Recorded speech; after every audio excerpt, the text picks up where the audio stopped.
What's going on, everybody? And welcome to the Why Not podcast. Here, we discuss the moments in life. We ask ourselves, why not, before leaping over obstacles and ultimately pursuing something great. Today's wonderful guest features Toni Ann from Monroe, New York. She's an outstanding author, screenwriter, playwright, and actress. Toni Ann is the recipient of 2 Humanities Prizes and a Christopher Award. The stellar work of Toni Ann has made her the winner of the Flannery O'Connor Award for Best Short Fiction with her bone-chilling book, Light Skin Gone to Waste. This same book was also nominated for an NAACP Image Award. You may know her from her fabulous screenwriting for the movie Ruby Bridges, the story of the brave little girl who desegregated schools in the South. Toni Ann is an intelligent, remarkable person who has so much wisdom to share with the world.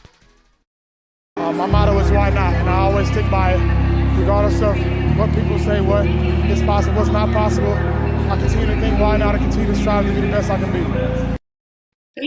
What's up, Toni? How you doing? Thank you so much for having me. Yeah, no problem. Thank you so much for coming here on the show with me. I really appreciate it. My pleasure. Thank you so much. Yeah.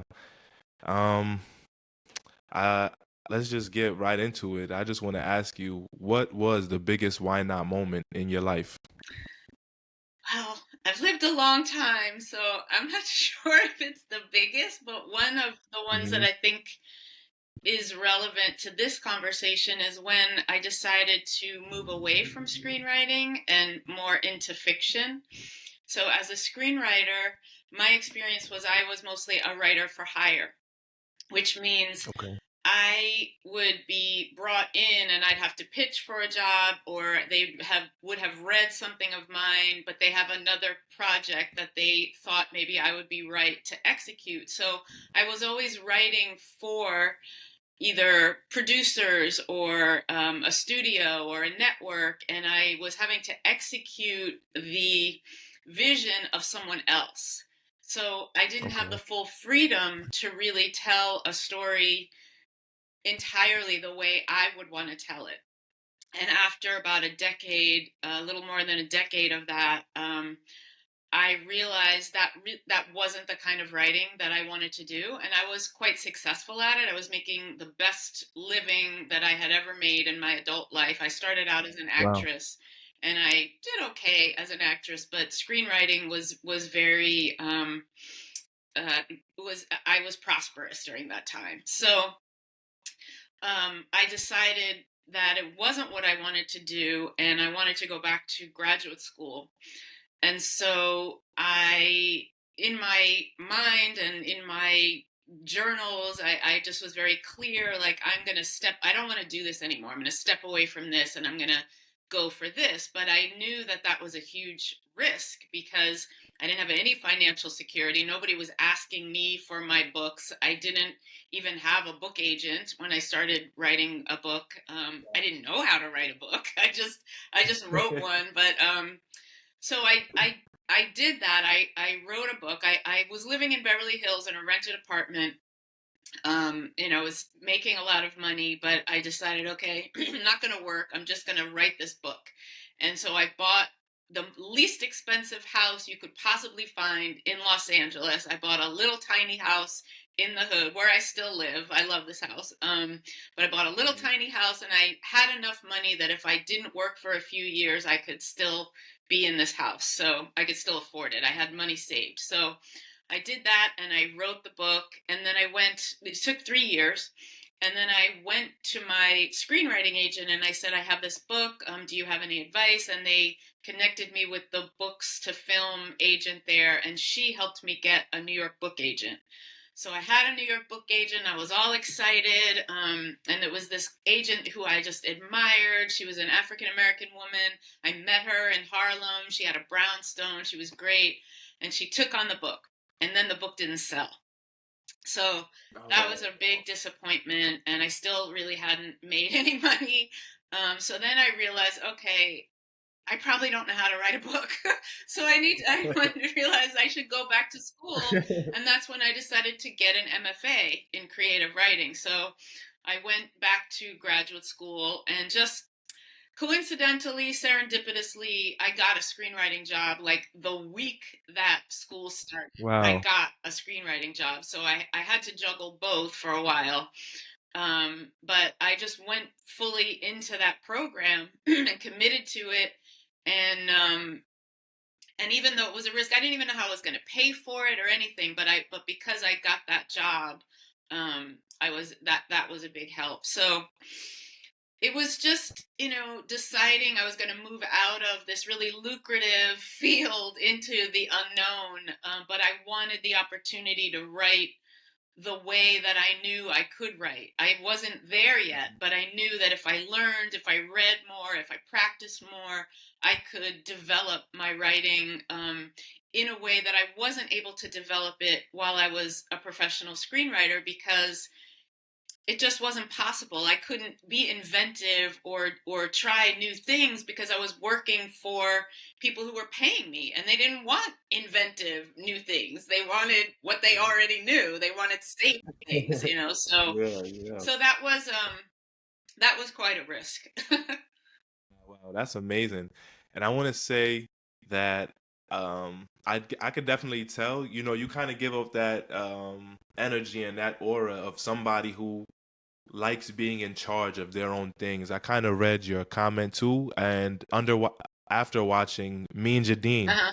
I watched it, yeah, and I enjoyed it. And on one of the comments that you had were like, it was really fun directing your own thing. You like being your own boss, Yeah. so that's awesome. That is very true. I really do Yeah. like being my own boss. I really don't love people telling me what to do. I don't Yeah. mind collaborating, but I don't like my ideas or opinion being shut down and dismissed, and which happened a lot when I was working for hire, because everybody thinks they know more than the writer. You know. You had really quite a journey to get to where you are now. What made you like stay the course of everything? That's a good question. I I don't know. The word that comes to mind is arrogance, but I don't want to insult myself. But I think I liked my work. I liked my work. I Mhm. liked my voice, and I believed in it, and I wanted the opportunity to keep expressing my voice and to keep writing things that mattered to me. So Mhm. sometimes during my screenwriting career, I was able to write stuff that mattered to me. So I did really appreciate working on Ruby Bridges, because I thought that was an important story. But I wasn't able to do everything that I would have liked to have done with that story if I weren't working for Disney and ABC, Mhm. and having like multiple bosses. But yeah, I like writing. Um, I like thinking about ideas and characters and expressing things that are meaningful to me. Um, what made you fall in love with what you do? What was your biggest inspiration? Oh, I think I've been inspired over the year. I've been writing for 40 years, so I've been inspired by a lot of Wow, different wow. things like over the years.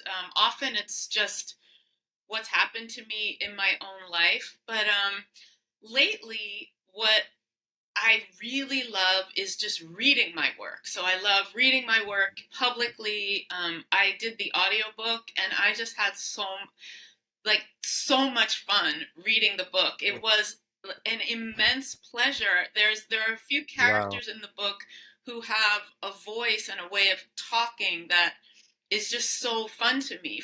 So there's a character named Susie who plays the protagonist's cousin. I shouldn't say plays; it's not a movie or a play, but she is the protagonist's cousin, and she has a really fun voice. And then Velma, Maddie's mother, Mhm. it also has a really fun voice, and I just really enjoy the musicality in the language, and just enjoy, just playing with the rhythm of the way that people Mhm. talk. So I love that.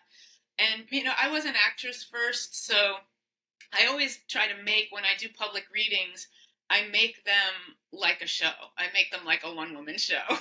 So Yeah, yeah. I think that because I was an actress and because my writing evolved out of acting, I started writing work for myself to act in. I always have the thought of performing whatever I'm writing, or at the least reading it out loud or reading it publicly. And so that is I have fallen in love with that. I just enjoy that so much. That's amazing. That's wonderful. Does expressing yourself come easy? Because I know like the way you give characters voices and just the way you admire sharing your work um with people and out loud. Does expressing yourself come easy? It does. So I guess that's a twofold thing, because when I'm writing it, that's not always easy. It can Okay. be fun, but it's a lot of work. So it's like trial and error, and writing and rewriting, revising, editing. It's a lot of work. So that part is hard. But I can tell when it's right when I can read it through without stopping and without judging it or saying, oh, I don't like how that sounds. Like I just hear it. Mhm. I just hear when it sounds right to me. And so then Okay, okay. if it's right on the page, then it is easy to read it because it just works. But if it's not quite right on the page, then it's harder, because the way that I try to write it is so that the emotion is earned. So once I get to a place in the text or in the lines in the dialogue or narration, like where it requires more emotion because I am reading it publicly, or I'm reading it for an audiobook. For me, I've constructed it so that it reaches that place by the time I get there.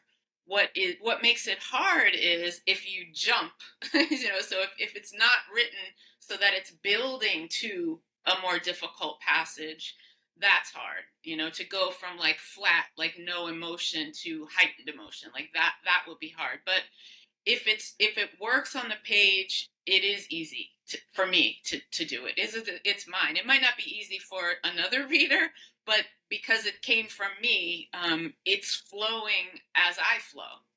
So that does make Yeah. it easy. Wow, wow. That's amazing. That's Mhm. nice.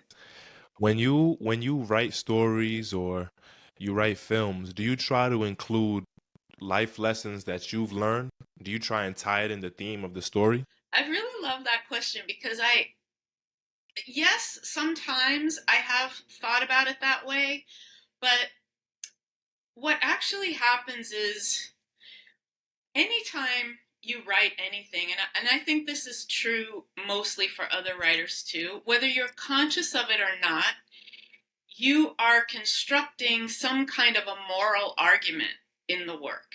Even if you don't know that's what you are constructing a moral argument, and a moral argument is the writer's the way the writer thinks is the right way to be in the world. So the characters, you have a protagonist, and typically there's an antagonist, and the protagonist typically is the person that we're rooting for.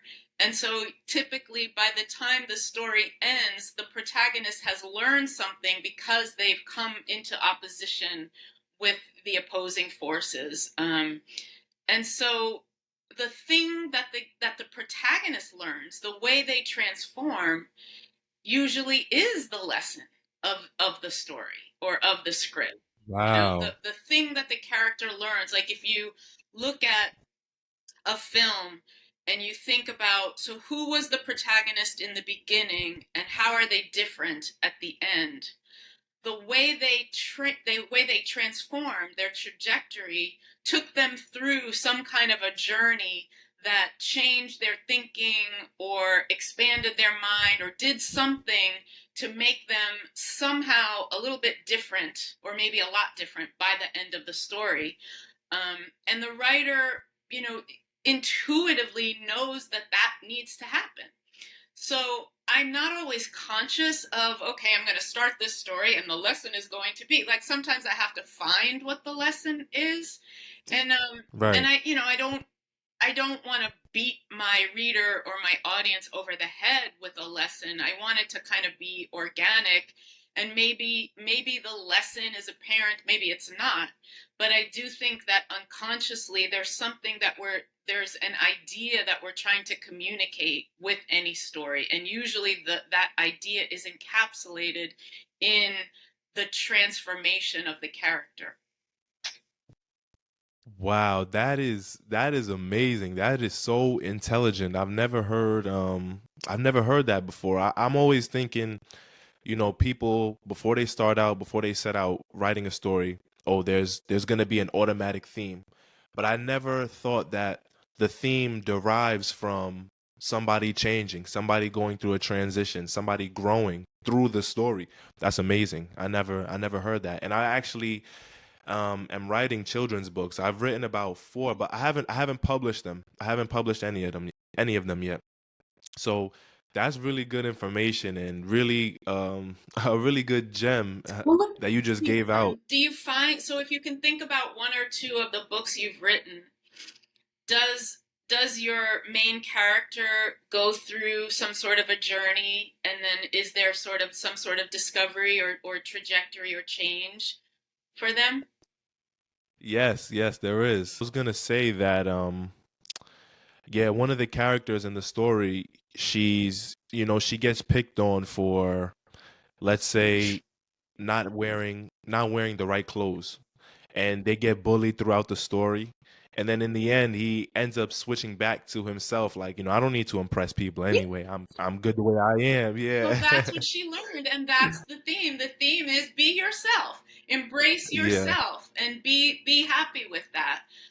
And so, even though you weren't maybe conscious of that lesson, you took your character through a journey that led to that revealed that to herself, so that she could finally say, well, I'm okay the way I like me, I like the way I am. And so yeah, Yeah, yeah. yeah, so I think it happens sometimes unconsciously, sometimes it might be conscious. When you're doing it for a long time, you might have more of an idea of where you're going. And I do typically kind of like to know where I want my character to end up, but the way they get there internally and physically in the story, that is usually that changes, or there are discoveries that come about during, along the way.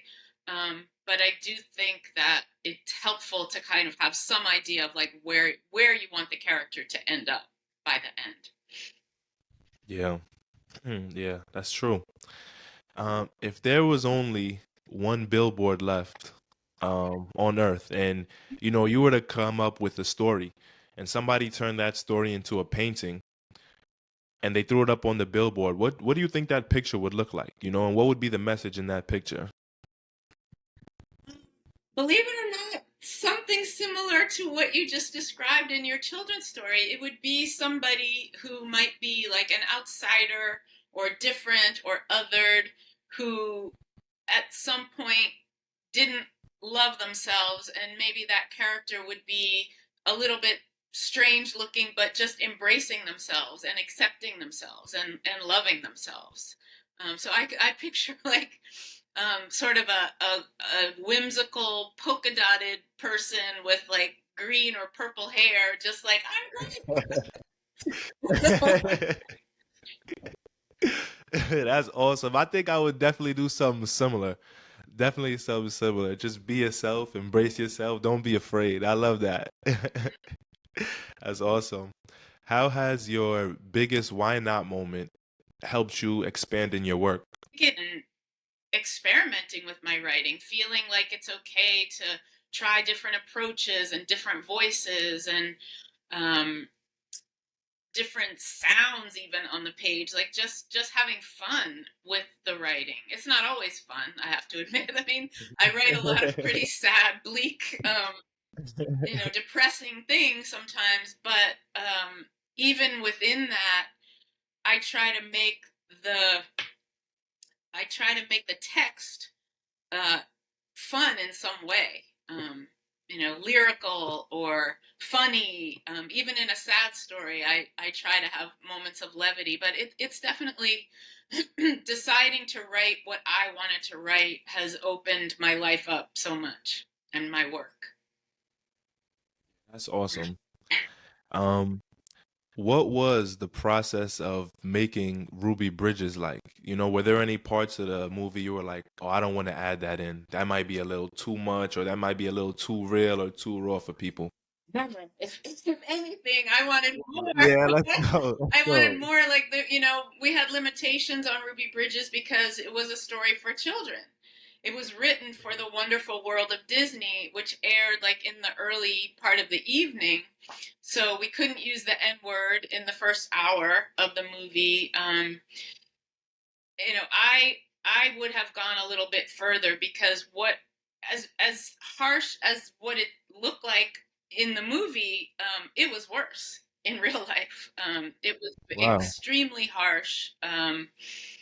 And this is documented. Like you can see this in documentary footage. You can read about it in the New York Times or the New Orleans Times-Picayune. There was coverage of this. There were some ideas that I would have liked to have explored a little bit more. The process was for like a year, a lot of research shows. So it was reading. This was in the mid '90s. There wasn't internet, but I wasn't adept at using the internet, and I don't think there was Google. So I had to go to the library and look up old Wow. articles on what was called microfiche in the library, and find these old articles from the New York Times, the New Orleans Times-Picayune.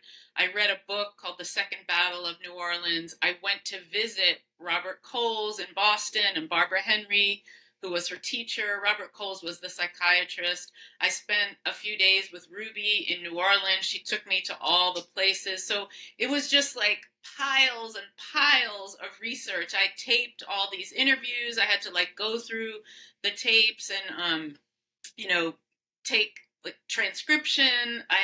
It was just so much research. And then through meetings and stuff, I had to distill all the research like into a timeline. So it was a long process. And then even after the script was finished, they told me afterwards that I had to do what's called annotations, which I had no idea that I had to do this. And that meant I had to go through every single element of the script and say what was fact, what was fiction, what was a combination, every character, who was real, who was a composite, who was fiction, and it all basically had to be somewhat true. So there weren't really fictional characters, but there were people that might have been condensed. So I played a character who was based on somebody, but we didn't use like her real name, or the principal in the school. We didn't use that person's real name. But we did use, the family, and Dr. Coles and Barbara Henry. All of those people were who they were. But yeah, it was a lot of that, a lot of revisions, a lot of getting notes. And then, the making of the movie, that, was handed off to the director. So she did that, but I was on set at times. And I was in the movie. So that was another, another part of it that was really, I was glad to have the opportunity to do that. That's so dope. I remember the first time I even saw the movie. I was in fourth grade. I think I was 9 years Uh-huh. old. And when I first watched the movie, I instantly fell in love with it. Like I love that movie so much. And anytime it was like raining or anything like that, I always say, "Can we watch Ruby Bridges? Can we watch Ruby Bridges?" We couldn't go outside for recess, so I always wanted to watch that movie. I loved it so much. You did an amazing job. That makes me Big so big happy kudos to that you. kids I love love that. it. I love that movie so much. It's not even funny. Well, yeah. That made me want to ask you too. What was the end result like for you when you got to actually watch the movie when it was all done?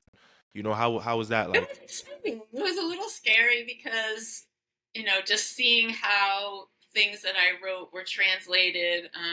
Sometimes, most of it I loved. Like, I think I would say I loved 99.9% of it. Some things, like when I hear it, I'd say, oh, I wish that they had said it like this, because I had my own way that I heard it in my head. But I think Uzan is brilliant, and I think she did an amazing job, and it was it was powerful to watch. Sometimes when I have watched it again, like I even still it still moves me. What happened Yeah. to her, what she went through, it still makes me cry sometimes. It's just, some of it is just so painful. Please, that of all the things that I've done, that is the one movie that's the movie that I like the best of everything. It's closest to what I would have done if I had directed it myself. Nothing else really sounds like me, I have to say. Yeah, that's true. That's true. Yeah, I love that movie. Every time I watch it, I always feel more thankful and more grateful for the struggle that she had to go through, so I could be where I'm at today. Yeah. So now I want to talk about Light Skin Gone to Waste. I gotta say, that might be the one of the best books I've ever read in my Wow. entire life. Thank you. No, honestly, I'm so serious because I didn't physically read the book, but I had the audio book. And the way you just are able to talk and give the readers an image to paint in their head is just so amazing. Like I literally feel every word that you were speaking. It was points I was like grabbing on to myself, trying to like brace myself for some of the stuff that you were talking about, because I was like, yo, oh my goodness, this is so crazy. And I'm feeling something in my gut. Maybe because I kind of like could relate to some of the family trauma, some of the dysfunction in the story, that it was really speaking to me. But I love that book and I love that story so much. I love the characters. I love the voices of the characters. Sometimes Velma was getting a little annoying, a little bit at times. Just listen to her speak. Every time I'm like, yo, she always got a problem with everything. Here she go again. Yes, I agree. And She's but kind of no, the I antagonist for Maddie, one of them anyway. yeah, yeah. But I just love the story. So the voice of your inner child and the voice of Tony Ann now, with all the experiences and everything you've gone through, how do those two voices come together to make a story like this? Well, I should probably explain to people who don't know that Light Skin Gone to Waste is autobiographical fiction. So Maddie is based on me. Um, Hmm. so obviously, I'm writing about my childhood and childhood experiences, but now it's many years later. I'm a much older person, so I have a lot of distance from it, a lot of perspective. So I'm writing from a child's point of view, but through the lens of all these years later, and from writing childhood stuff, but from the lens of all these years later, a lot more life experience. So I have some perspective on um, on the events, and I can kind of, if you just think about it, it's like sometimes they do this on TV, like in the Colin Kaepernick show. Like sometimes he would be standing there, sort of watching what happened. Yeah, So yeah, that's kind yeah. of the experience for me. So like I'm watching in my own head, watching what happened to me, but with all this distance and maturity that I didn't have when then. So I have a little bit more insight into human behavior, and I understand racism better. I understand what the dominant culture brainwashed me as a little girl to think about myself and people like me, things that I just was too young to understand at the time. So I think the voice of, the voice writing the story, has all that, has the advantage of all that, while still being able to remember how that little girl felt. And so there is kind of a synthesis of still being able to connect to the raw feelings and senses. I can remember what things smelled like, what they tasted like, what they looked like, what they felt like. I can remember all that, but I have all this distance. So I hope that I hope that's a kind of answer. It's just distance and growth and understanding, and then trying to write it, being in the moment but distant enough that I can actually have a perspective to say something about it, to sort of have a point of view about it. So I'm not that little girl still in that space. I'm both, Wow, wow. I'm her and the adult me. Yeah, that's awesome. I love that answer. Thank you so much. Uh, one thing I loved about the book actually was the transitions that it went through, that the story went through. And one thing in particular that I really love was um everything that happened in chapter 1, Up That Hill, and the name of the chapter.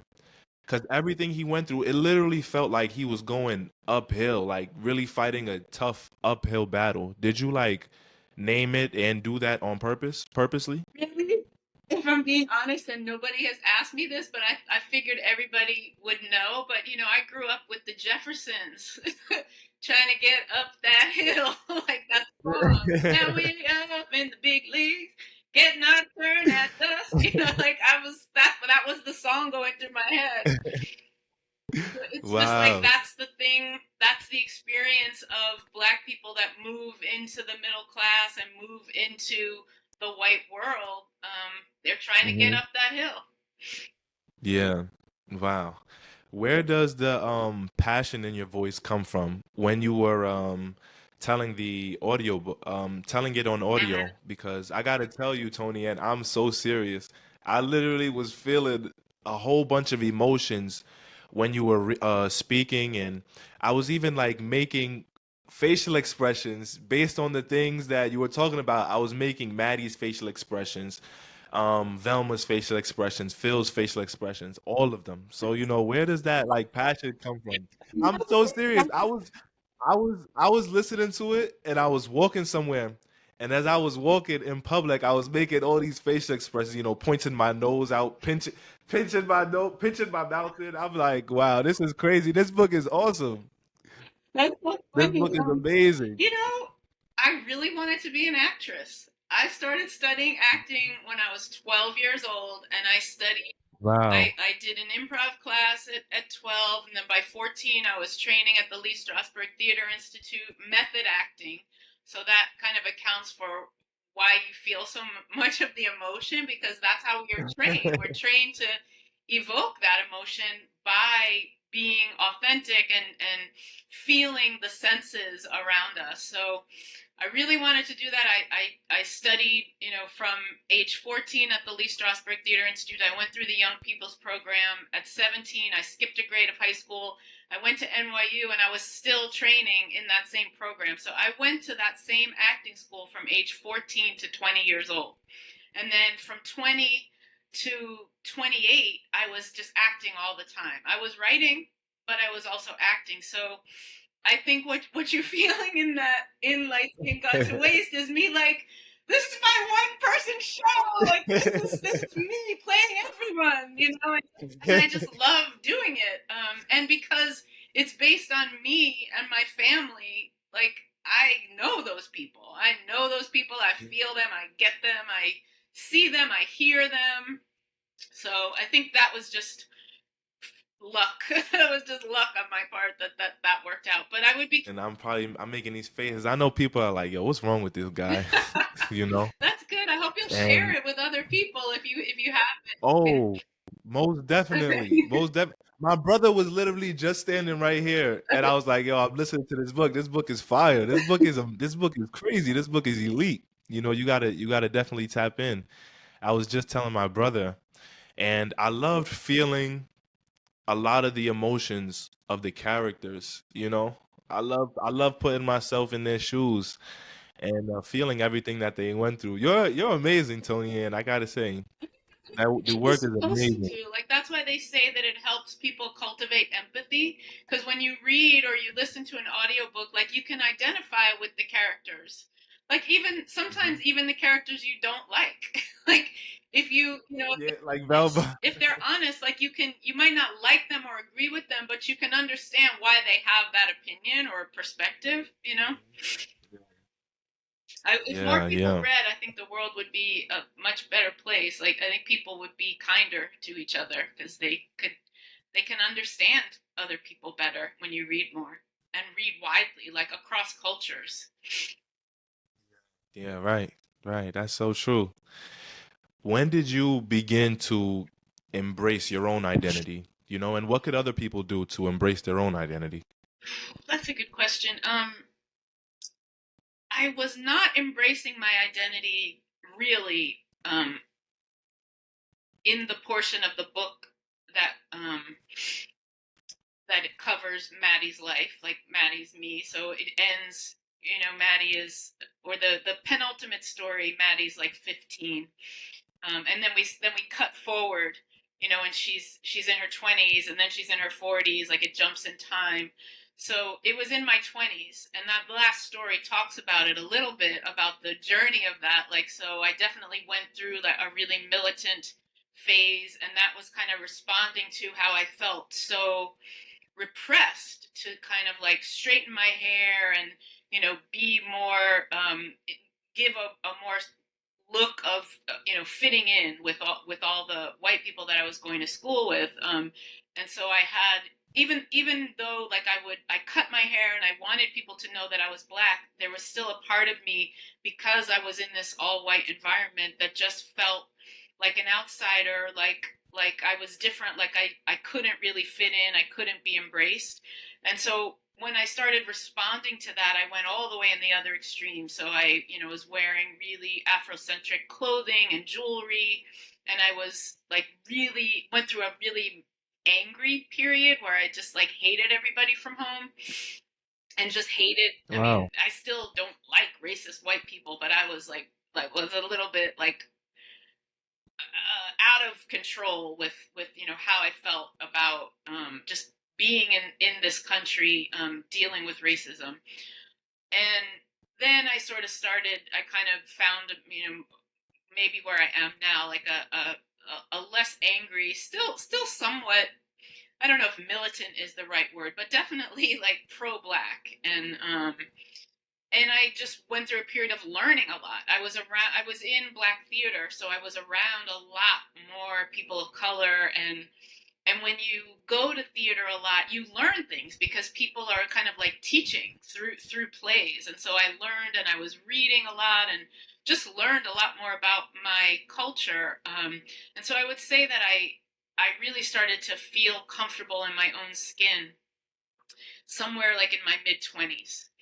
And as far as like what I would advise other people who need, who recognize that they're not embracing their identity and they would like to, is learn as much as you can. Learn as much as you can about where you came from, the people who made you, your parents, your grandparents, your great grandparents.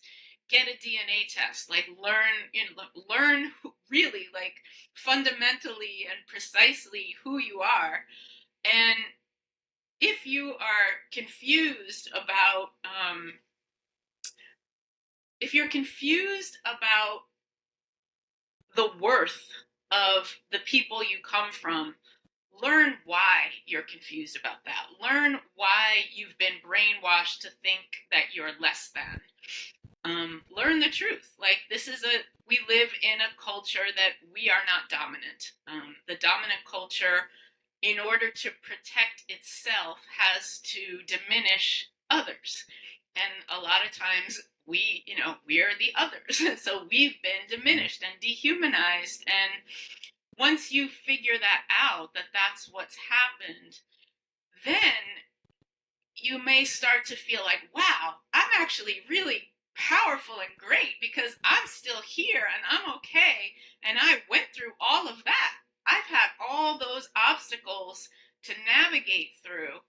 And so, in some ways, like, you might start to feel superior because you you have had to deal with things that the dominant culture hasn't, and you've survived it, and you're still here. So I think it's, educating yourself, connecting to who you really are, learning as much as you can, learning your history, learning the history of where you are. If that's here in this country, like, learn American history. That will teach you a lot. And it's much easier to love and embrace yourself when you understand the truth about who you are. Because I did not understand that. I grew up in a place that told me my people were inferior. I grew up in the 60s and 70s. And I bought into that. And I thought, well, I'm different, but the people, that look like me, or that I look kind of like, maybe they really are inferior. I was poorly educated. So changing my perspective and learning and growing, that shifted a lot inside of me. I love seeing how you embracing yourself and being the person you are today. I gotta say, you're amazing. Thank you. I appreciate that. Yeah. Very kind. Yeah. And I want to say, before I get to my last question, I just want to say thank you so much for taking the time once again to being here with me. I really appreciate it a lot. It's my pleasure. I am so happy to support you. I feel like what you're doing is you're attempting and succeeding at doing something that's all you. That you're creating this series, and I think that's something to be really proud of, and that people should support you in your efforts. Wow, thank you. Thank you. So, what does self-love look like for you as a person who's matured, and how does that self-love make its way through, your work, your relationship with yourself, and your relationship with other people? I think for me, self-love looks like having clear boundaries and understanding, like, what my worth is, and not allowing anyone to diminish my worth. So, for example, if I'm in a job and I feel like I'm being underpaid and I ask for more money and they say no, I have to be willing to walk away. Because if I'm not willing to walk away, then I'm telling that person, the way you value me is how I'm valuing myself, and then I'm not going to get any farther. Because why would somebody give me more if I'm willing to accept less? Right. So it's just understanding my value and not accepting less than that. I mean, sometimes in my life I have accepted less out of fear, because I thought, well, if I don't take this, maybe nothing else will come. But the truth is, the way you feel about yourself is what the universe will reflect to you. So if you feel that you deserve everything, the universe will say, oh, okay, here it is. But if you feel like, oh, I'm just small and nobody, and I don't really deserve anything good, that's what you're gonna get. It all comes from your own sense of self and your own understanding of your worth. And so I have learned, and people tried to tell me this when I was young, and I just couldn't hear it, I couldn't understand it, but it's like, you can't let anyone else define you.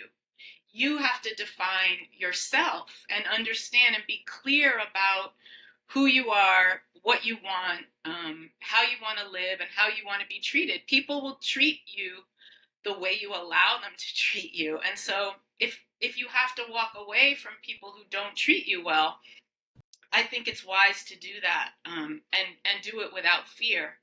Because when you allow people to mistreat you, you're telling everybody what you deserve, how you deserve to be treated. And you can't, you can't do that and expect for anything to change. You have to change. So I guess self-love just looks like that. It looks like, this is what I feel about myself, and this is what I will accept, and anything that I won't accept, I'm willing to push away. And it's easier for me to do that now because I'm of a certain age. So I have been saving money since I was in my 30s, and I'm close to 60. So I don't have to work for anybody else because I don't need a job. So it's much easier to say that now, but that's something that I recommend people consider is like save money so that you can walk away from things you don't like, whether that's a relationship or a job or whatever. Take care of yourself and start as soon as you can. Start to save as soon as you can. I mean, that might not really be fitting for this particular question, but having No, it savings definitely is. It is definitely, part of self-love. yeah, yeah. Thank you so much for sharing that. It definitely does fit into the question I asked. Thank you so much for sharing that. I appreciate it, and I appreciate the advice that you just gave. I appreciate the advice you just gave me. I'm gonna practice Even that. just a little bit, even just a little savings, like just get in the habit of it and then Mhm. figure out investing, safe investing so that you don't lose it. But like if you start now at 23, by the time you're 53, you won't have to do anything you don't want to do because you will have enough money to take care of yourself. You know? Yeah, yeah, that's true. And I gotta say, Tony, and you do not look like you about to be 60 at all. You look much younger than that. I try. You know, I've written some anti-aging books too. I wrote a book like 10 years ago called, more than 10 years ago, I think, called Vibrating Youth. And I live by some of those things. So healthy lifestyle goes a long way. Yeah, thank you so much. Thank you so much, Tony Ann. I appreciate you, and I appreciate the time that you took out of your day to be here with me. I really appreciate it. And everybody out there listening, make sure you go grab a copy of Light Skin Gone to Waste. It will change your life. It will make you grow as a person, and it will just make you more empathetic. And it's just a great read. It's a entertaining read as well. So make sure you go grab a copy of that. Thank you so much. Yeah, yeah, no problem. It's Bye. Io. Yeah, no problem. No problem at all. Thank you so much. I just hope you have a great day and just continue to be great in your life and continue to ask yourself, why not? Thank you, and you too. It was so nice to meet you. Yeah, you too. It was amazing to meet you. Thank you so much. Thanks.